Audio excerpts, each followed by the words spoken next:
So our last speaker for the morning session is Amy Keister. She has a very short bio. She is the GIS coordinator for the South Atlantic Conservation Blueprint.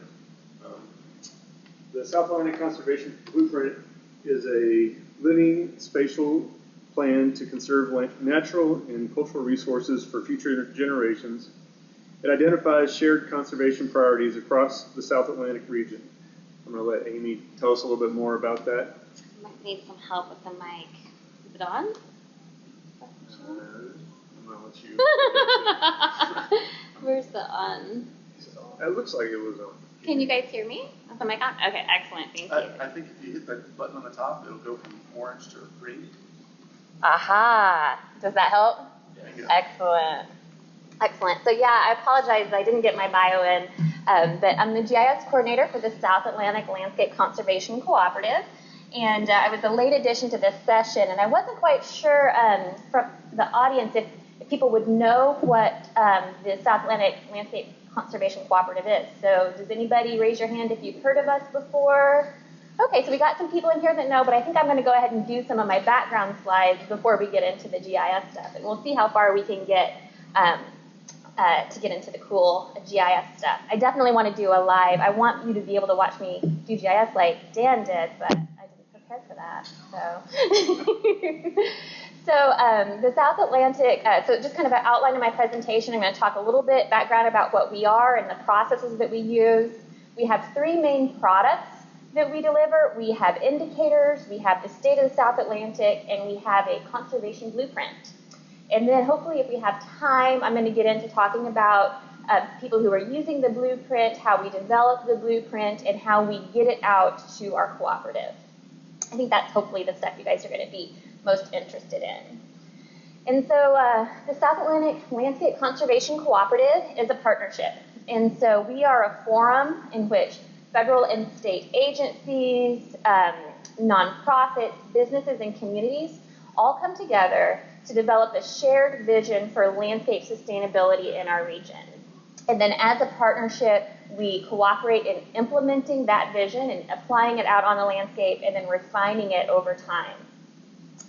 And a quick note of why we're cooperating. It's not a big surprise to anyone anymore. The agencies in the LCC realized that the future changes that are coming are bigger than any one agency can take on by themselves. So here in the Southeast, we have a lot of projected urbanization, we have projected climate change, we have sea level rise. Any one of our conservation partners can't come up with strategies alone to deal with those issues, and so that's why they developed this cooperative.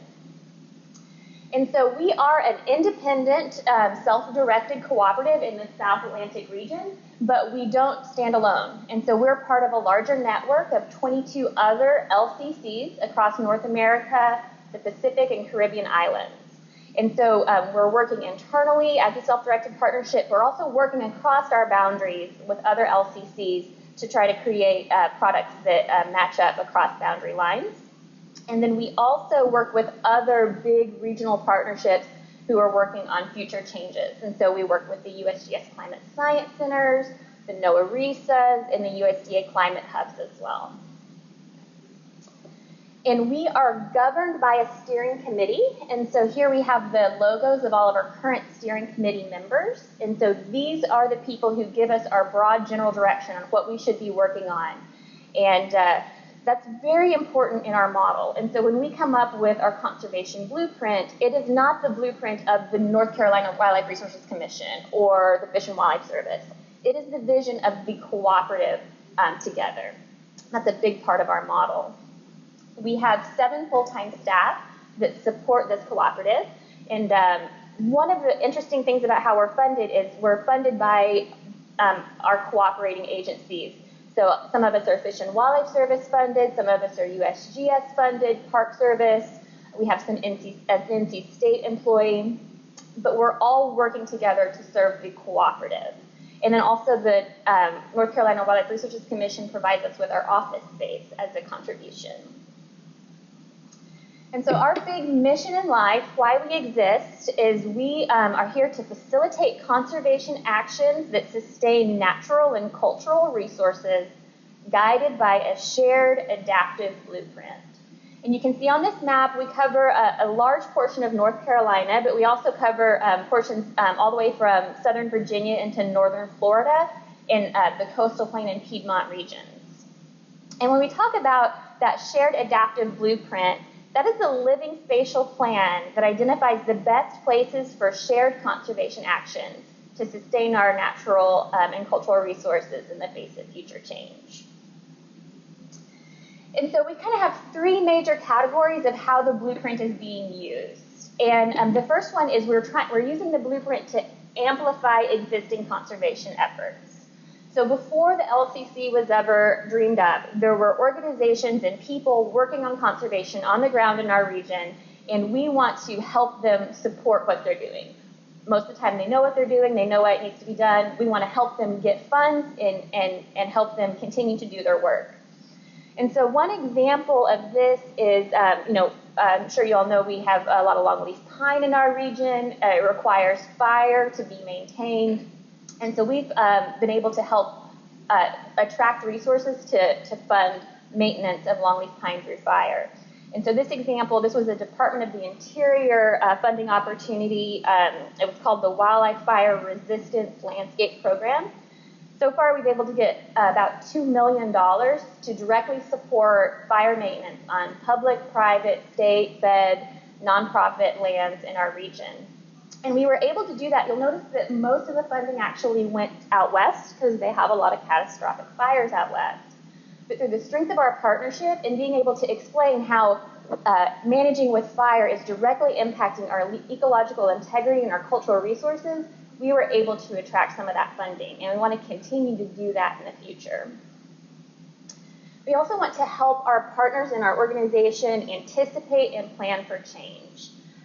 So we all know that the next natural disaster is coming. We just don't know where it's coming. And a lot of times when these natural disasters happen, you have a limited amount of time to figure out how to allocate your money for conservation.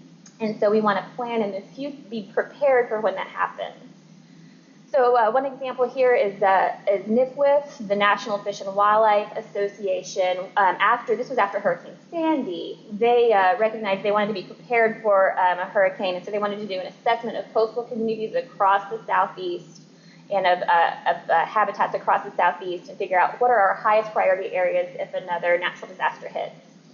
So the LCC was able to work with NIFWIF. We provided them our regional planning products, like our blueprint and our indicators. We are also able to help them identify local communities and conservation organizations in the Cape Fear watershed so that they could do a rapid assessment and a prioritization for their project. So again, we want to help plan for future change. And then finally, another big category of what we want to do is we want to be able to adapt the work that we're doing based on changing circumstances. And so the example that we have here, one of our partners was, he works on dam removal. He was very familiar with western North Carolina. He tended to focus his projects in that region.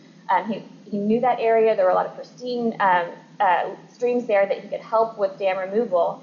But by doing some of our regional planning, he was able to identify other places to work that were actually helping connect aquatic connectivity even better than some of the places he had traditionally been working. And so here we're adapting and changing the kind of conservation actions that we take based on new information.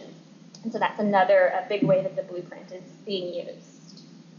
And so I was very excited to hear Carter talk about fail early. That's also our process. And so we use the lean startup method, and I want to talk a little bit about that and how we work with our cooperative.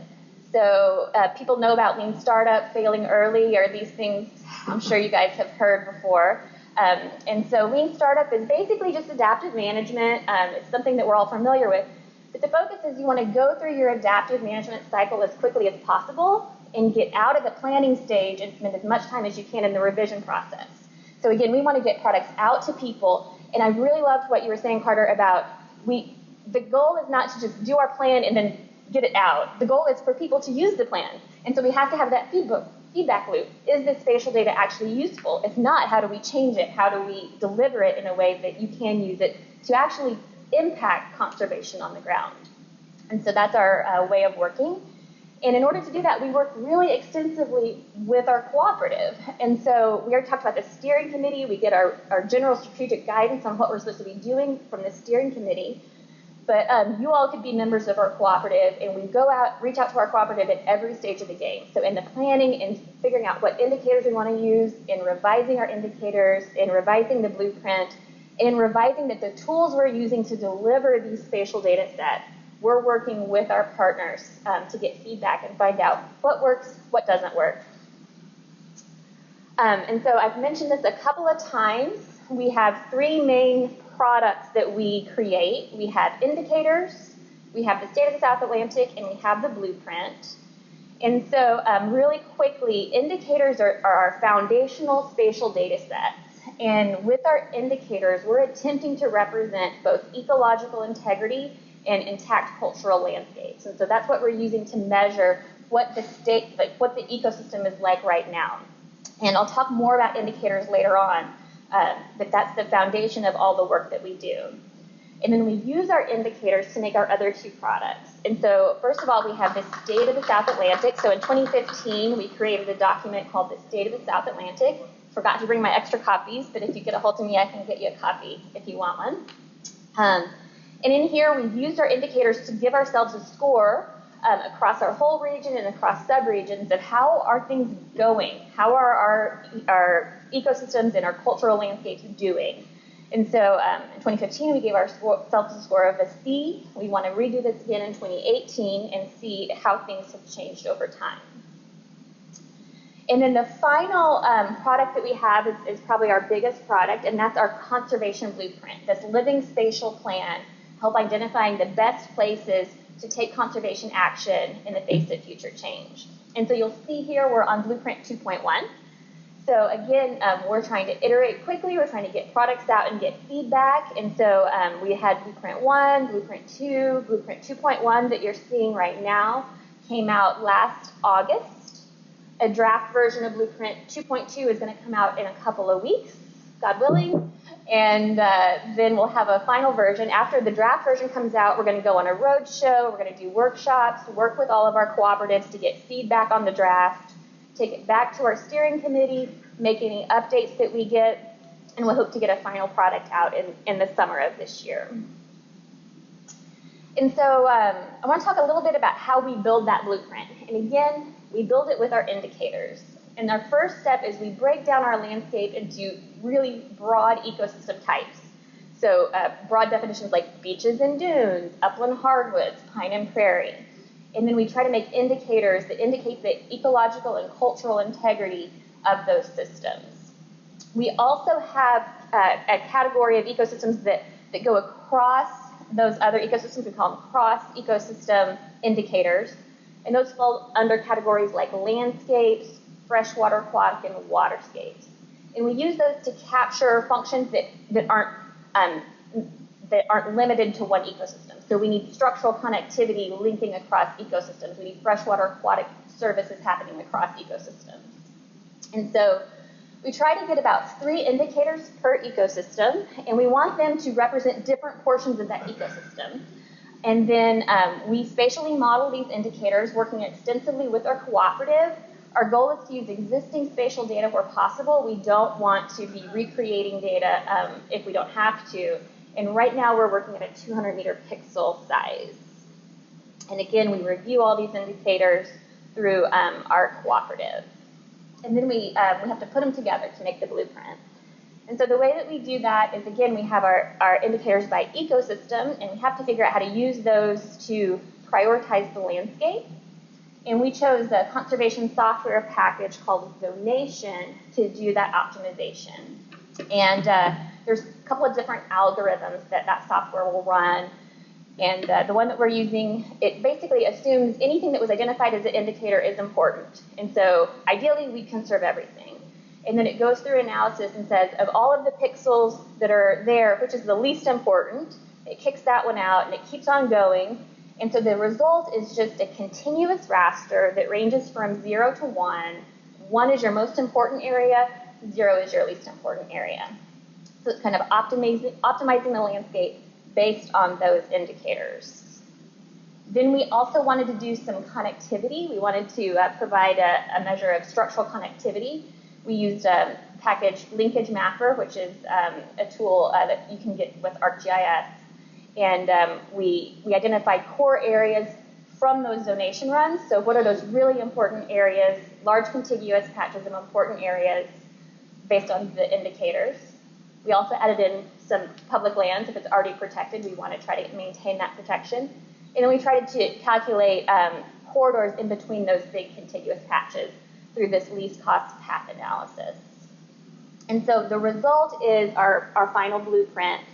And in that blueprint, we've prioritized the landscape. And so out of the entire geography, our entire area, 50% of it we have identified as some type of importance in the blueprint. And so the places that were identified as the top 10% based on our indicators are our highest. And then we also have a high priority, which is the next 15%. We have medium priority. Those are usually targets for restoration. They might not be in the best condition now, but with effort we could get them in good condition. And then corridors, also another target for restoration. They might not be the highest priority now, but we need to maintain those areas for connectivity purposes. And so hopefully really quickly I can go through an example of how this happens. Here's just forested wetlands. So again, we cookie cutter up the landscape. Here are forested wetland pixels, 200 meter size. For forested wetlands, we have a couple of specific indicators for the forested wetlands. We have PARCAS, the forested wetland priority amphibian and reptile conservation areas. These were a layer that was mostly expert driven, and they've identified areas that they think are important to sustain populations of these important amphibian and reptile populations. We also have another indicator, forested wetland bird index. This is largely based on patch size, but we use some other landscape characteristics to identify the most important places for forested wetland birds. We also use all of our landscapes, our waterscapes, and our freshwater aquatic indicators in each of our zonation runs in order to optimize that landscape. And again, we just get this result that ranks forested wetlands from 0 to 1, with 1 being the highest priority areas. We do that for all of our ecosystems, and then we add that together. I wanted to point out one thing that people often ask us about. There's a couple of different ways that you can optimize the landscape. And so one way might be, in this example, let's say we have our species in the column over here. Those are, we would call those our indicators, but if we think of them as species, sometimes it's a little easier to understand. Then we have our different sites, or our pixels. And so one way to optimize and prioritize the landscape is just find one pixel that represents all of my species. And so if we were to do that, we would choose these sites 1 and 3 because they have the most species per site. We chose not to use that method for prioritizing because if we did that, our species 2 would drop entirely out of the priority. And so our indicators, since they're supposed to be representing unique portions of that ecosystem, we don't want to lose any one indicator. And so instead we're using this idea of complementarity. And so we're trying to find pixels and sites that have that represent all of our indicators, not just one site that grabs a bunch of indicators, but we don't want to lose any of our indicators. And so that's a question that often comes up. So again, Blueprint 2.1 is available now, and 2.2, a draft version, will be coming out in a couple of weeks. And so now, with my remaining time, I wanted to show some of the ways that we allow people to access data. And so we have 2 main platforms where people can get a hold of this data. The first one is what we call our Conservation Planning Atlas. The public-facing side of that is built off of Databasin. So have you guys familiar with the Databasin platform, anybody? And so that was, when we first started the LCC about 4 or 5 years ago, we knew we needed to get spatial data out to people, and we also knew we didn't want to build anything ourselves, because that's one of our key guiding principles is we don't want to duplicate work that's already been done. And so we analyzed, as a cooperative, we looked at the available places where we could serve out data, and Databasin was the platform that we chose. So this is the public side of this platform. We also use ScienceBase, a USGS platform, to actually store all of our data and to create our map services. And so when you go to the Conservation Planning Atlas, you're on Databasin, but all of the data that you're viewing are being served out by Sciencebase. And that allows us to meet federal regulations for our data management plan. And we really do like the Sciencebase platform. They do a great job of helping us manage our metadata, package up all of our stuff, and get it available to our partners. And so this, Databasin, it's kind of like a poor man's GIS. People, they don't have to have GIS on their machine, but they can open layers, they can stack layers, they can swipe back and forth between layers, they can print off maps. That was one thing that a lot of our partners wanted. A lot of times when we start thinking about this stuff, we start thinking about they want to do analysis on the fly. And then when we used to talk with our users, they're like, I want to be able to print a map and show it to my supervisor. And so we had to really change our expectations of what we made based on our user feedback. But even after we had got a lot of user feedback for our Conservation Planning Atlas, when we took it out to our users, there were people who were overwhelmed by layers, and I have to turn some on, and I have to turn them off, and what am I looking at, and where do I find things? And in response to that feedback, we made another viewer, and that's the simple viewer. And in here, there's no multiple layers. All you see is the blueprint, but we've analyzed most of our important data by HUB 12 watershed and summarized it with charts and graphs. And so that way people, they don't have to turn layers on and off, but they can get to that information using the simple viewer. And if the internet is working, I wanted to try to demo a little bit of how the simple viewer is working. I don't know if do we have internet? Okay, let's see. Let's see if it opens up. Should I agree? I don't know, it's wanting to connect to the convention center. Maybe if I go back. Close the PowerPoint. Oh, here we go. Here we go. Oh, we're still seeing the PowerPoint. Aha.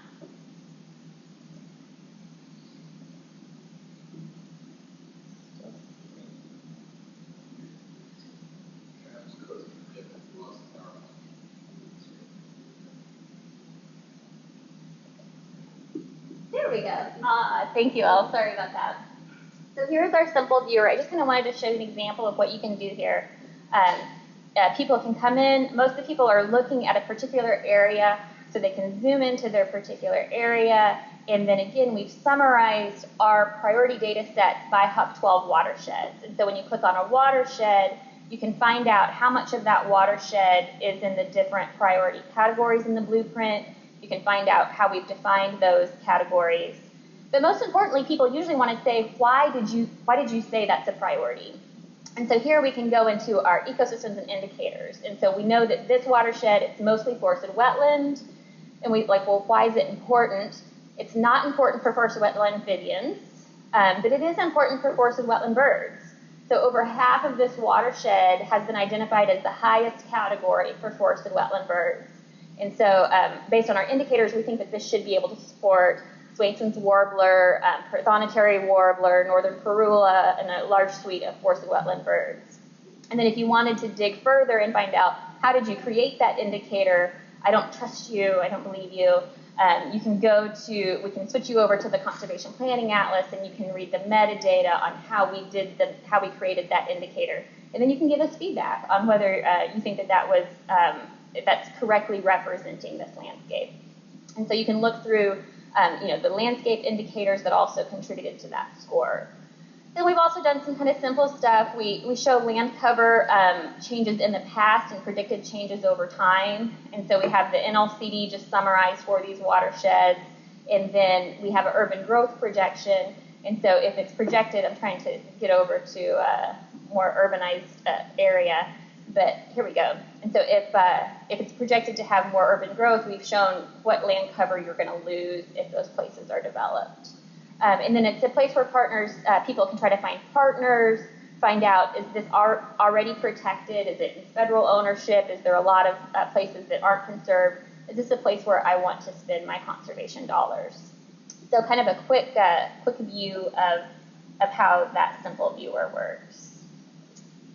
And pretty much most of what I have, I did want to say that we're working across LTC boundaries, especially in the Southeast.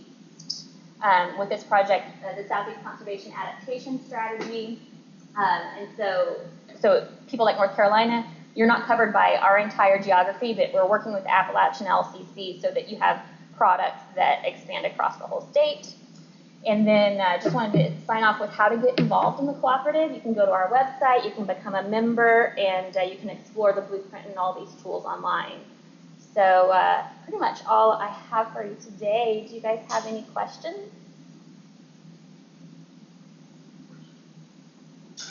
I noticed the offshore waters are highly rated conservation value, and I was wondering if that was kind of unique to the South Atlantic, or is that something that all the regions are?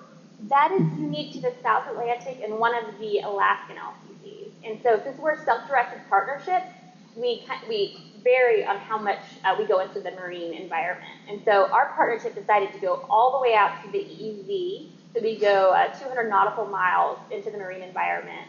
And we use indicators like marine birds, marine mammals, sea turtles, and then we also have some potential hard bottom habitat indicators that we use to try to prioritize our marine environment. And so we have a lot to improve in the marine environment, but using this kind of lean startup method, we're trying to get data out there, get feedback from people. But yeah, that's a little bit unique to us, and we'll see how other LCCs go in the future. Does anybody else have any questions? Yes.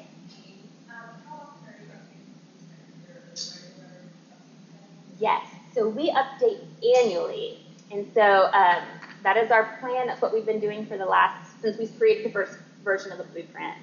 In these workshops that we're having this spring, we're going to be asking our users about the update schedule to see, is that what you prefer? You want us to keep with this annual update? Do you want us to slow down a little bit?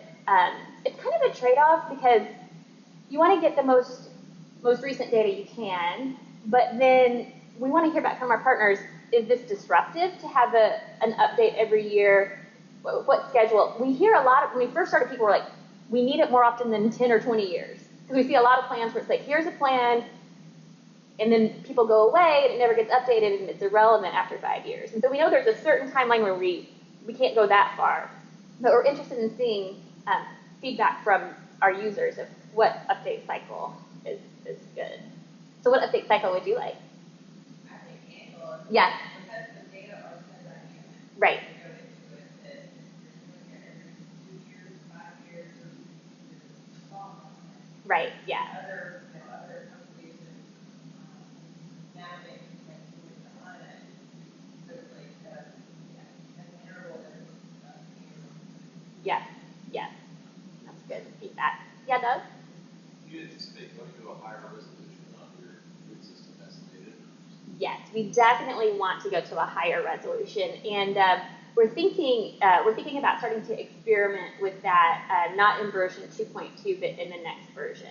And so we're kind of thinking about this idea of having like the difference between small updates and big updates.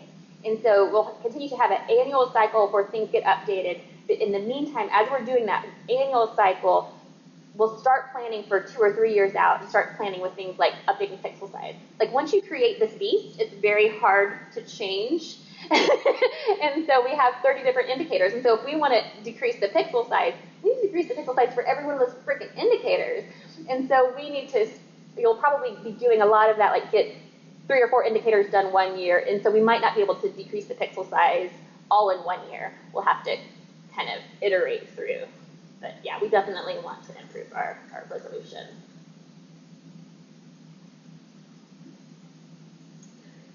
Yes? And so you mentioned in the beginning how various partners are using data. Is this type of funding for more partners than you showed? There was some indication that this would be used throughout the South Atlantic for federal money. Yeah, so we're trying to use it to attract grants. I don't know what, tied to funding. So can you explain more what you mean by tied to funding? Something I recall.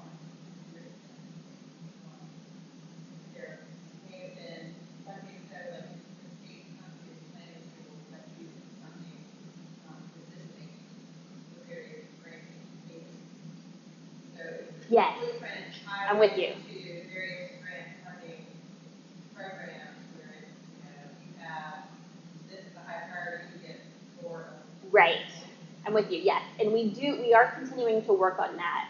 And so we kind of ran into, like we wanted to get in with the NRCS USDA programs, and we ran into a little bit of a block because they have kind of 3 different levels that they do scoring. So they do local scoring, statewide scoring, and then big regional scoring.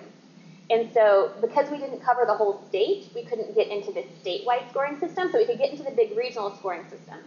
But now that we have CCAS and we have a draft blueprint that goes across the whole Southeast region, we think we're going to be able to get into the statewide scoring, and that's going to be a big bonus for us. And I failed because Dan didn't put the blueprint in his analysis for the Sentinel landscapes. So I'm going to have to, if we could bar the doors and don't let Dan and Casey leave, we got to get the blueprint into their